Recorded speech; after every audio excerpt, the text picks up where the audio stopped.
Is the United States locked and loaded for a strike?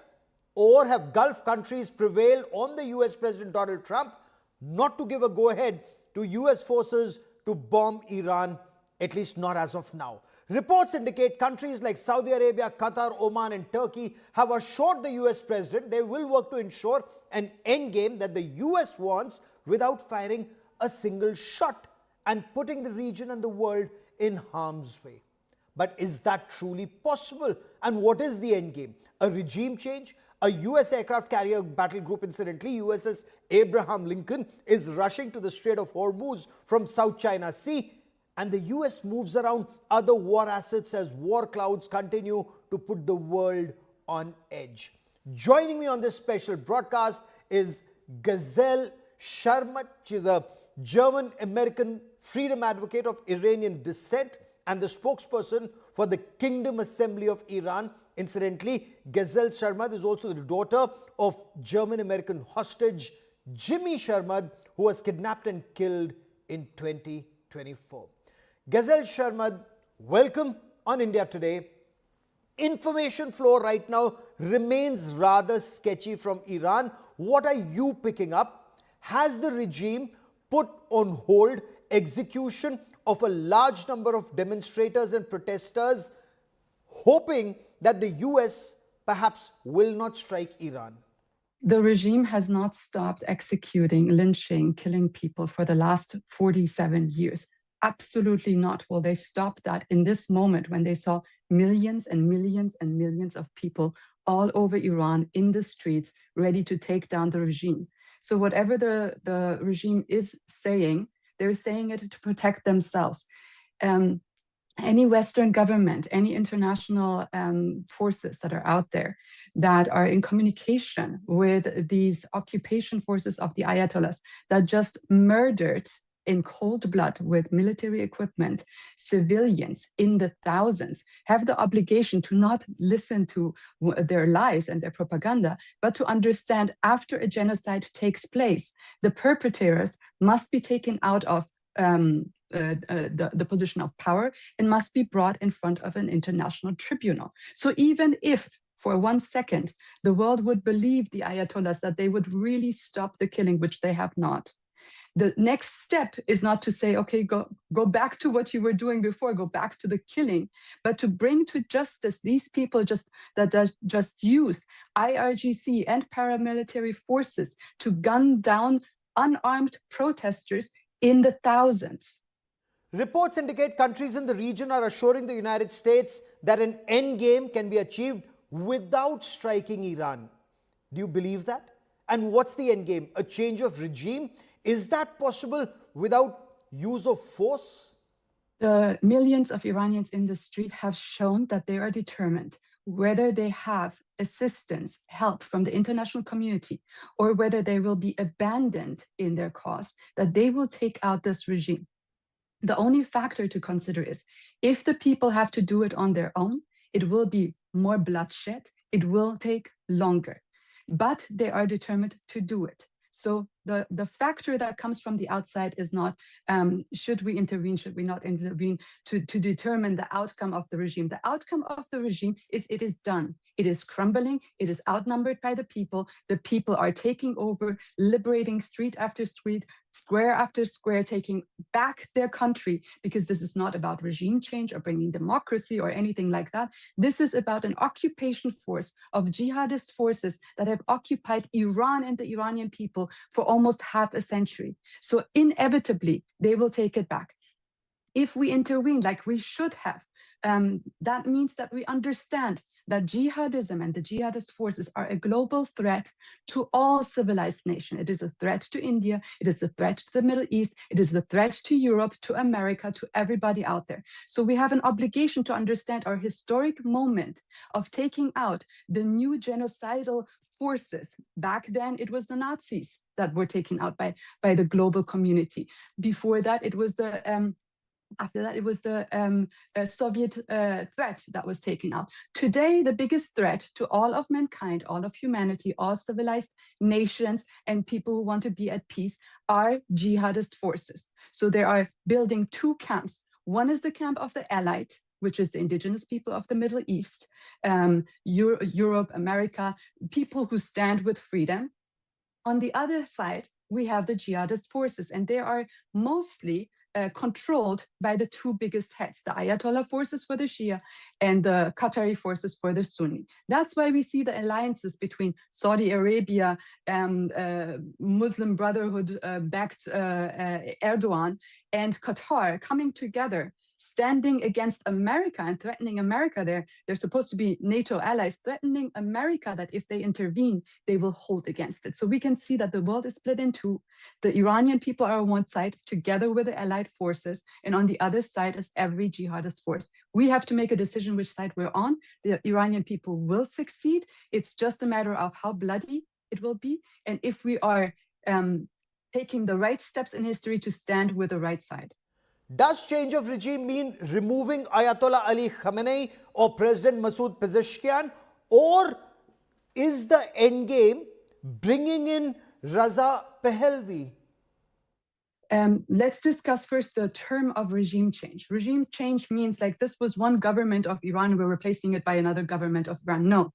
We have to understand and clarify the propaganda of the regime. 1979 was not a change of regime. It was not a revolution. It was an Islamo-Marxist coup that brought in a foreign-backed Islamic regime that is anti-Iranian and was installed to destroy Iran.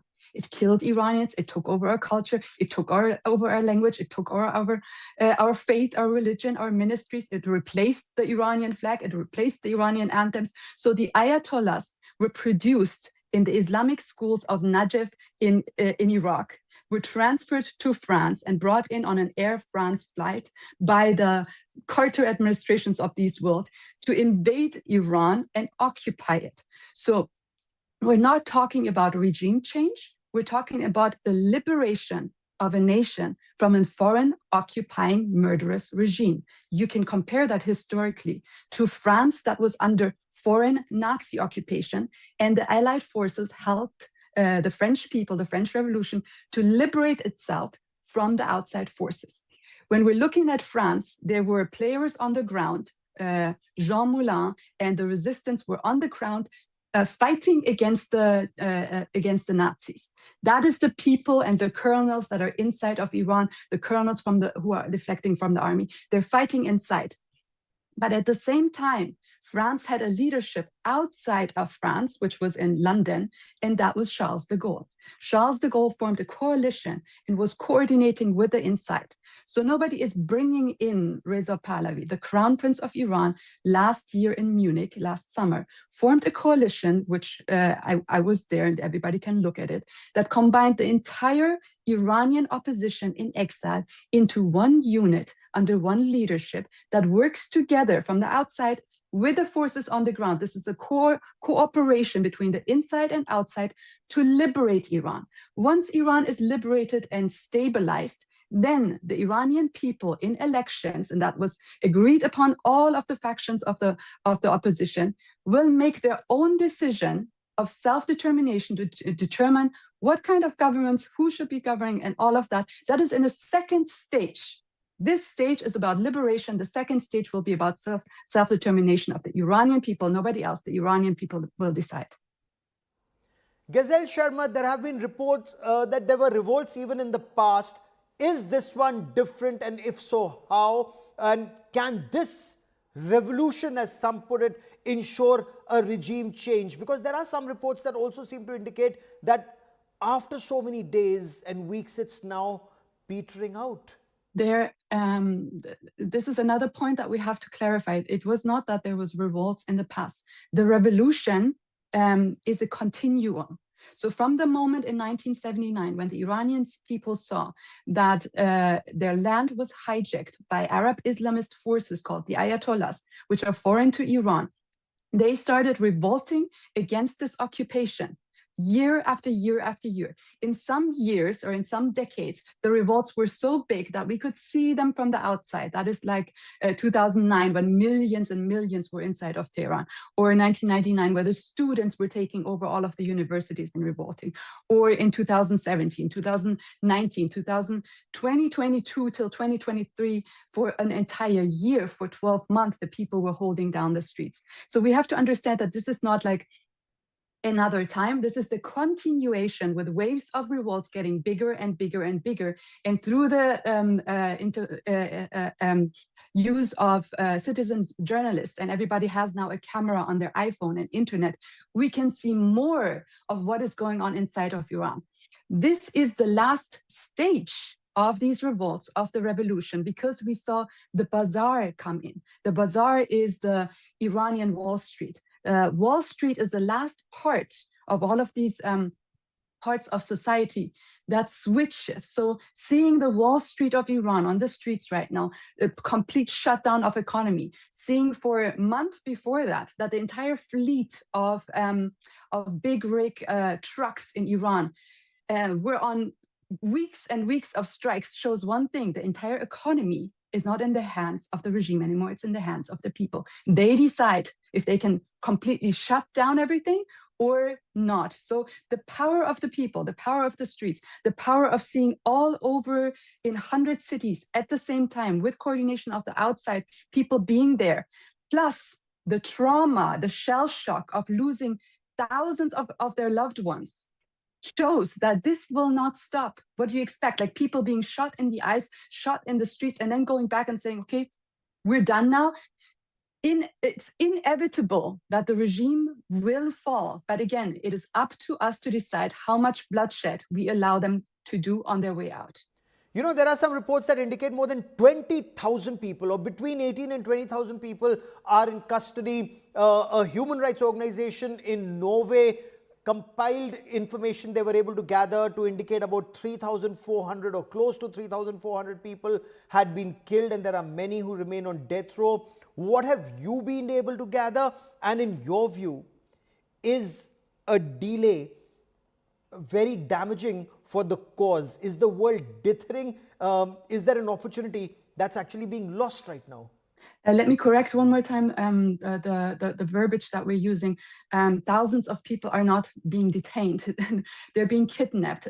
People are not on death row. Death row is a legal term in a legal state where you have a legal system, a judge, you know, laws, justice, justice system, where you would have committed a crime and now are punished based on that crime with a death sentence.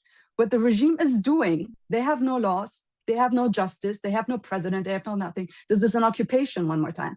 They are lynching people. This is lynching.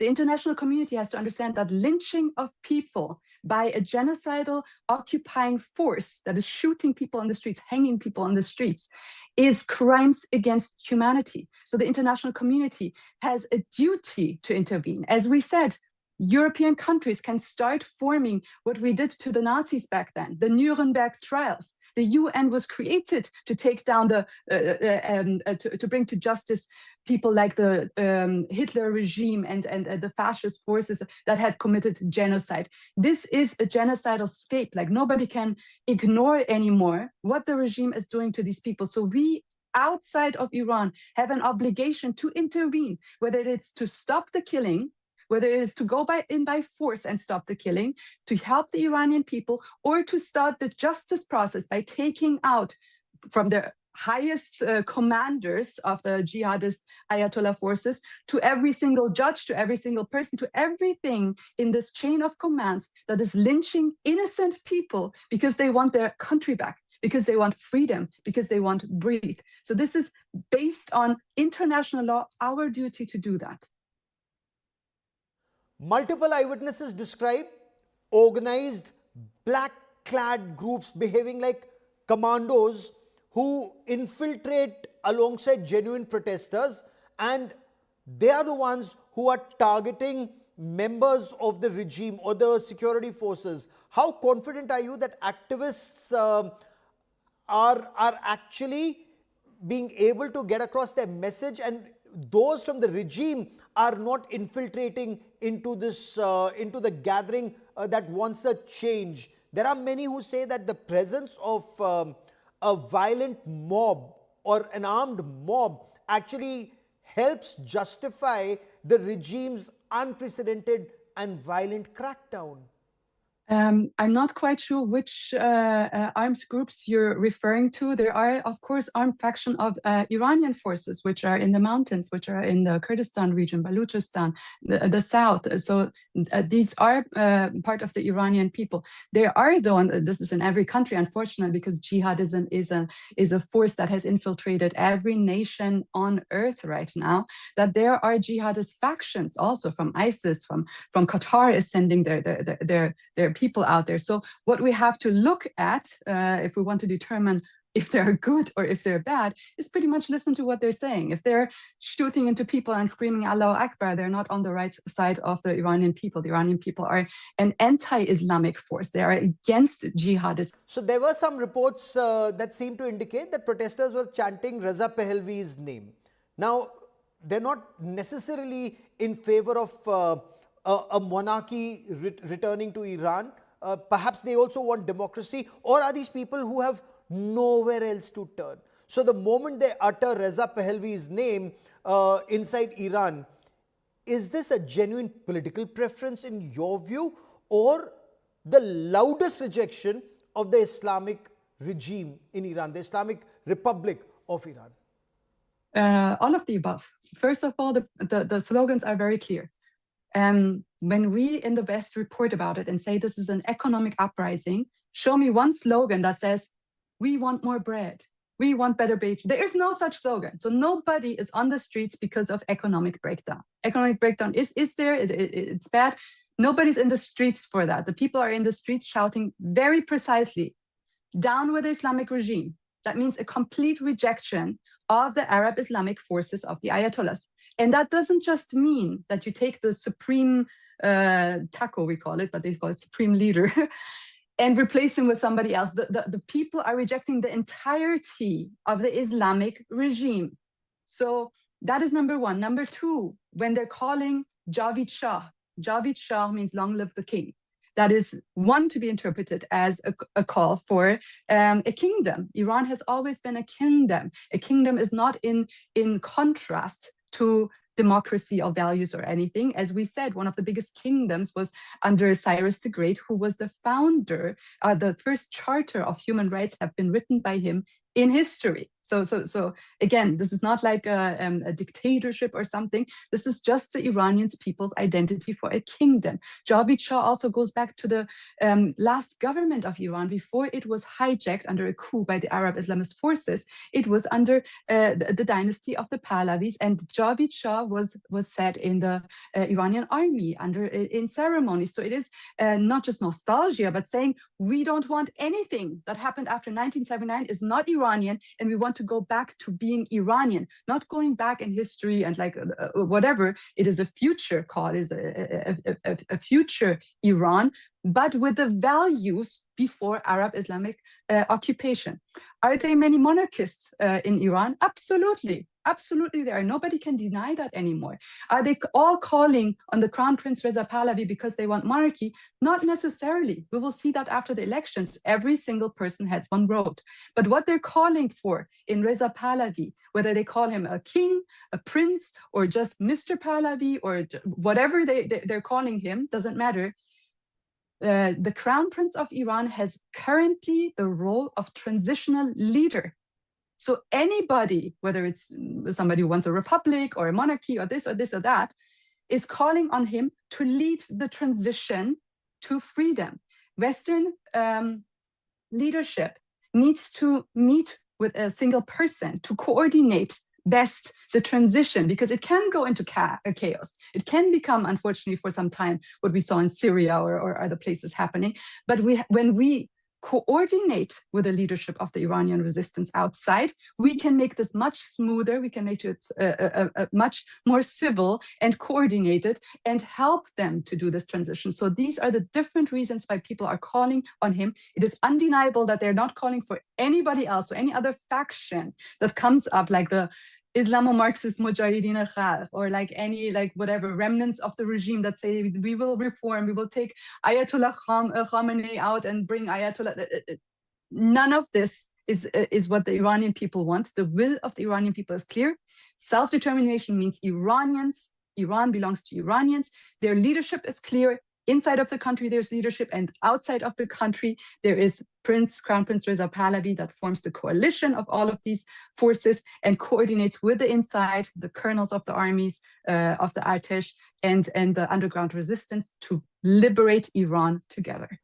So let me for a moment take you back to 1979 and then bring you again to 2026. In 1979, Ayatollah Ruhollah Khomeini, he emerged as this unifying symbol to eliminate rivals once in power. Today, when there are chants of Reza Pahlavi in 2026, does this mean from outside Reza Pahlavi would be able to come in and ensure he can take over power? Is there a clear democratic roadmap, or are we looking at the situation each day and hoping that something would happen, that there's a regime change and Reza Pahlavi would come in? This is absolute propaganda that Ayatollah Khamenei came in as a unifying force. Let's explain 1979 in a little simpler terms so people can really follow. 1979 was the era of the Cold War. So Iran was part of the Allies. Iran, together with America and the Allied forces, were a threat of the communists, of the Soviet Union and everything. And so the threat of communism, the threat of communist factions all over Western nations was a real threat. Many, because Iran geographically is at border to Russia and everything, many infiltrators came to Iran. So there was, of course, in any other country, unrest, political dissatisfaction.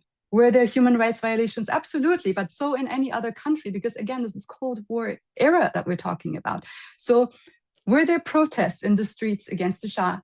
Yes. What were the grievances? More rights for women, more political freedoms, yada, yada, yada. Just like in France, just like in America, just like we had protests in America, just like you can see today. If you take a snapshot of some anti-Trump rallies here in America, but especially I'm in California, you would think, ooh, the entire population of America is against Trump because look at how many protesters there are.